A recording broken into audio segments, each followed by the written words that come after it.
मैं आत्मा real gold हूँ।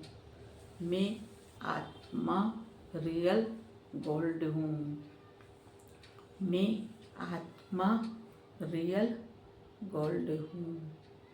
मैं आत्मा रियल गोल्ड हूँ। मैं आत्मा रियल गोल्ड हूँ। मैं आत्मा रियल गोल्ड हूँ। मैं आत्मा रियल गोल्ड हूँ। मैं आत्मा रियल गोल्ड हूँ। मैं आत्मा रियल गोल्ड हूँ। मैं आत्मा रियल गोल्ड हूँ। मैं आत्मा रियल गोल्ड हूँ। मैं आत्मा रियल गोल्ड हूँ। मैं आत्मा रियल गोल्ड हूँ। मैं आत्मा रियल गोल्ड हूँ। मैं आत्मा रियल गोल्ड हूँ। अच्छा फ्रेंड्स, आपको ये वीडियो अच्छा लगा है तो मीठा सा प्यारा सा कमेंट ज़रूर करना।